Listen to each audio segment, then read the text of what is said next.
was a little boy, I had this father figure in my life. My dad, my dad had periods where he was in my life, but he'd be out my life. And then, sometimes we lived with them, sometimes we didn't live with them. Um, and so here and there, I had these mentors, these big brothers, these givers that would randomly, come into my life circle, and I would get different things from them. So none of them were there like all the time, like consistently, but I was able to compile um, a father figure, a positive male model, right? Kind of pulling it together, or as it was as healthy and as positive as I could, being a kid, being a child, being 12, trying to make it work, right? One of those guys gave me a love for words. And what I mean by that is that he had this way of breaking down words in a way that made the most sense and was so simple, but it was quirky, right? Let me give you an example. The one that stands out for me the most that I always think about was his word for the way he explained the word compassion. And he said, compassion is a very unique word. So my middle name is Christopher. You see RodneyCBurris, RodneyCBurris. The C stands for Christopher. He calls me Chris. He's like, Chris, compassion is a really unique word. I was like, why do you say that? He said, because compassion actually has two root words. I'm like, two root words? I ain't never heard about something having two root words. Like, the whole idea behind a root word is that it gets down to the point, like the singular thing that's in it, right? He said, compassion has two root words. I said, what you mean? He said, first of all, in there is passion. It's like, that's emotion, that's feelings. You can't have compassion for somebody in their situation if you can't feel where they're coming from. He said, the second thing is the word compass. It's like, you mean compass? He said, no, compass. He said, the word compass means to go around something. When you compass something, you're going all the way around it. He said, in order to have real compassion for anybody in their situation, you got to be able to feel where they're coming from all of the angles that they experience it, so you can make that connection. Blew my mind, right? He used to groom me with these kind of conversations because he was like, you're going to be in a position to connect with a lot of people, and it's some things that you just got to know. That was one of 100 different lessons that he and I would have, just kind of randomly, riding in the car sometimes, going to eat somewhere sometimes. He would cut my hair over the years. And right now I kind of cut my own hair these days. Hopefully it looks okay. But he would give me these lessons, guys, and they just always kind of took me aback in how simple they were, how much sense they made, and how kind of like quirky, kind of off angle it was, right? It wasn't the traditional way of looking at things. As I've gotten older, one of the things that I found myself engaging with a lot of people around was this idea of communication, and what does it really mean, and how do we really do it well, right? How do you really effectively communicate? Communication is the thing that breaks up most relationships. And if you don't have anything else, you got to have good communication. And you're in the military, you're dealing with those agencies with the badges and the shields, right? And it's like, communication is key. You got to keep the lines of communication up. Well, what the heck does it mean? Because we think we know, right? Well, you got to talk. You got to tell them what you mean, and you got to. Is that communication? Sometimes, I've been, especially in academic circles, sometimes they use the most colorful, flowery language. And I don't mean colorful as in it's like pizzazz. I mean colorful, flowery in the fact that it's these big 13-letter words that nobody else really gets. So you're really conveying your intelligence, but is that communicating? So I want to take a page out of my, I call them my pops. I want to take a page out of my pops book, and I want to look at the word communication maybe the way he would. You ready? All right, let's do it. Handy dandy chalk. You guys remember Blue's Clues back in the day? Handy dandy notebook, right? Okay, now, I'm gonna write this on the board. Hopefully you can read my chicken scratch. You ready? C. Oh my goodness, it's backwards. O M M U N I C A T I O N.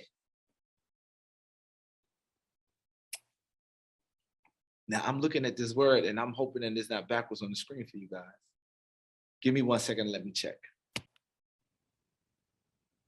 Okay, I just clicked some buttons around and I can't tell whether or not if the video is backwards for you guys. I can't tell. So let me just see here. Based on what I think you should be able to see, this spells the word communication. Okay, now, communication has a root word, all words do, right? There's a core word that makes up the word communication. That word is common, right? The word common or commune, which means to share together, to hold the same thing alike with each other, right? It's common, communal, right? A community. But we can break the word common down even further. And if we break the word common down even further, the first part of that CO means with or together, right? So the co, think about it like this. Years ago, schools were single gendered, right? It was an all boys school. A lot of times, years and years, hundreds of years ago, they didn't even let girls go to school, right? When they finally started not only allowing girls to gain education, but when they started letting boys and girls go to school together, those students were known as co-eds, together with, right? If I'm employed and you also work at my job, you and I are co-workers, right? If I'm working on a project and you help me work on this project, you and I are co-operating, okay? So the co is with or together, all right? Now, I'm gonna jump all the way back over here.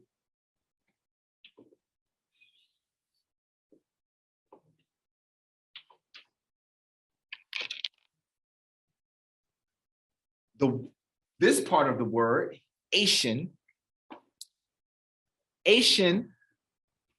always refers to a process of, right? So a process of inspiring people is inspirational motivation, getting them motivated, getting them going by some process. The process of movement is transportation. The Asian part is the process of. Well, there's one more part of this word, and it's the core part of the word.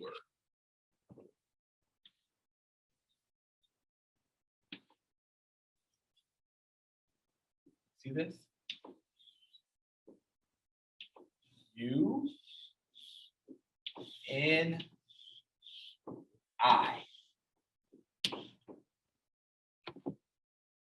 What does uni mean? Well, let's think about some words that got uni in it, right? University, unity, unitard, which is what I'm wearing underneath. What else? Uniform, union. What is unicycle? How many wheels do a unicycle have?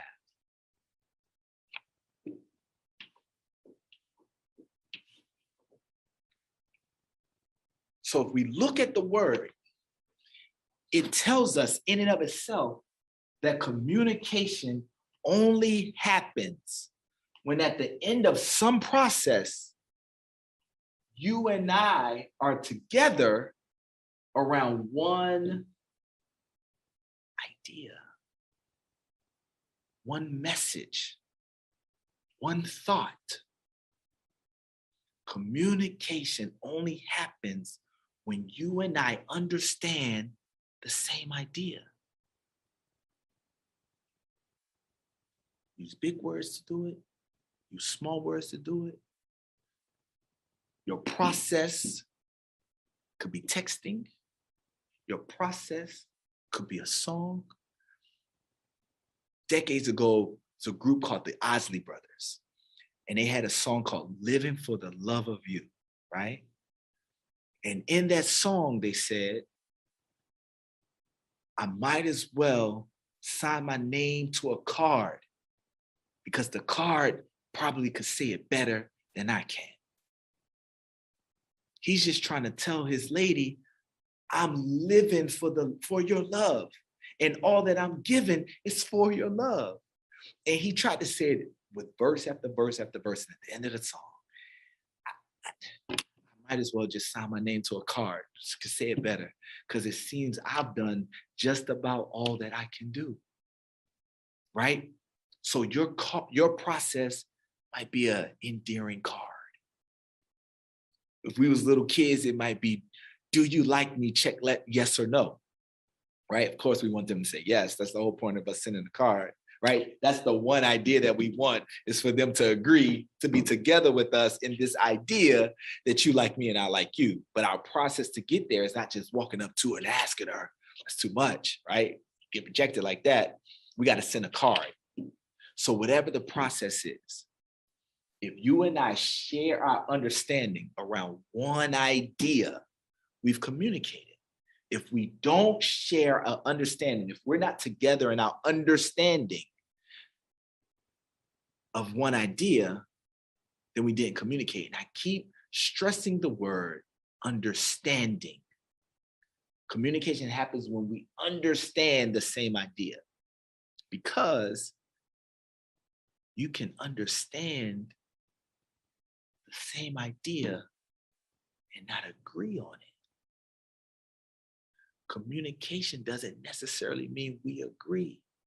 It just means that we effectively understand this one thing. Does that make sense?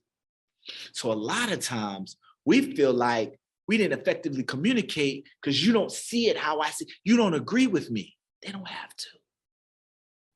They don't have to. They don't got to see it how we see it in order for communication to effectively happen. They just need to be on the same page in their understanding of the one thing. There's a couple more things I want to point out about this, that this word tells us, right? If we're trying to effectively communicate, it's probably helpful that we don't try to make 3, 4, 5 points to win the argument. Oh yeah? Well, that's fine, because I never liked your mama or you anyway, and your feet stink. And I never liked how you cooked lasagna. Well, what's the one thing that you're trying to get across in this moment that you want me to understand? That you hate my guts? Because that, more than anything, is what's coming through right now, based on your process. No, I just really wanted us to spend more time on Thursdays because, Thursday's a special day and you're always busy. And I thought that's what we said we were going to do. Well, let's live in that idea and let whatever process we use funnel us towards a singular point. Because if I'm going to use this opportunity to talk about the taxes and the bills and your best friend who's always over here who I don't like, and I really don't like how messy you always have the car, and also I think your feet stink.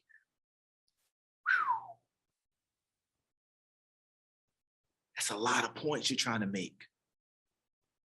I don't think it's clear to me that you're trying to tell me that you just want to spend more time with me on Thursday. That's getting lost in the sauce for me. We're having a miscommunication. I'm understanding that you just want to have an argument, that you just want to break up, that you just need some time off. And what you really mean is Thursdays. Can we do more of them? We can't control how they think, but we can control our portion in the process. And controlling our portion in the process can help us get together around a singular idea. The last thing I want to bring up about this, if we look at this word and we think about it, one of the best ways to make sure the one thing that I'm trying to get across sinks in, one of the best ways that I can help you understand, help us share understanding around this one thing, is if I do this.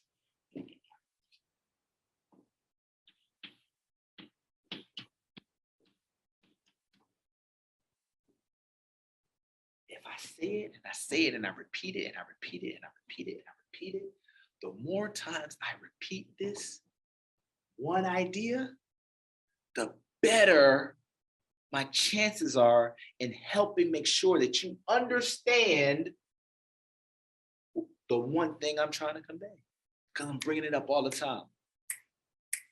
This is my main idea, right? If this was school, what's your main idea? That's the one thing that you're trying to, everything else is just supporting material. Isn't that what they teach us? That's supporting material. But there's one thing above all that I hope you get out of this. That's the main idea. If this was a song, the main idea that gets repeated over and over again is in the chorus. Some people call it the hook, because I gotcha. I'm gonna make it catchy enough. I'm gonna make it sing-songy enough that it's the thing that sticks. It's the refrain. It's the thing that we go back to. Why do they call it a refrain? Again. It's a refrain. I'm coming back to it. It's the chorus. It's the hook that I'm trying to use to catch to make sure that you understand my main idea. So if we reapproach communication around the auspices that I'm really just trying to make sure that you understand with me, you understand like how I understand this one thing, we can get better at how we approach our process, right? But it all starts with understanding this. This is the last thing. This means that we have to know what's the one thing that we're trying to get across. If we got a bunch of swirling feelings and swirling emotions that tie into the next thing, that tie into the next thing, that tie into the next thing, and that's bad because of this and that, and that's why, and it feels like that, and everything is the problem. I heard a wise man say this. He said, if everything is wrong with you, then that means you don't really know what's wrong with you. Ooh. If somebody asks you how you feel and you got 30 emotions around multiple different things, you haven't done the self-work, the homework, our school thing, right? You haven't done the homework to figure out how you really feel. If someone were to ask you, what do you want to eat? You hungry? Yeah, I can eat. I'm hungry, yeah. What do you want to eat? Where you want to go? I don't know. Are you hungry? Did you say you was hungry? Yeah, I'm starving. I haven't eaten it's been forever. What do you want to eat then? I don't know. I mean, you want shrimp? No, I don't really. Want to get cheesesteaks? Nah, I don't eat cheesesteaks. Want to go get some pasta, some lasagna, or something? Because I don't want to just get some tacos. Because not taco. Okay. We could do this all day. Clearly, you don't want any of that stuff.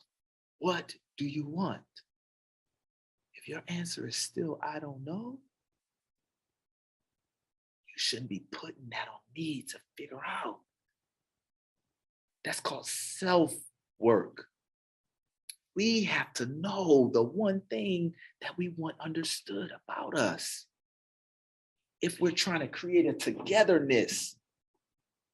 See, this part right here, a fancy word for this is relationship. With my cousin, with my mama, with my sister, with my BFF, with my bestie, with my co-worker, with my manager, with my boo thing, my romantic love, my spouse, my girlfriend, my boyfriend, fiance. If I really want to sustain a sense of togetherness with them, then I need to do the self-work to know what's the one thing in this moment that I'm trying to get across. That's the foundation of communication. It is the one thing in the middle of it all, literally. Right? So, communication, in a nutshell, is when we share understanding about one thing at the end of some process. And looking at this word like this was something that I learned when I was a boy by a father figure in my life.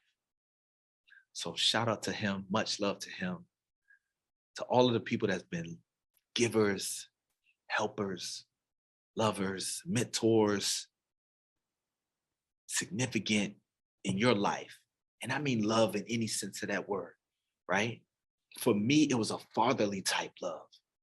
For you, it might be the love of like a best friend. For some of us, it might be the love of a romantic, whatever. Whoever has been placed in your life to help you see things that you otherwise may have missed, those are important people. Those are special people. And one of them in my life gave me the idea that I can look at words and the word itself will tell me what it means. And with that, I share with you.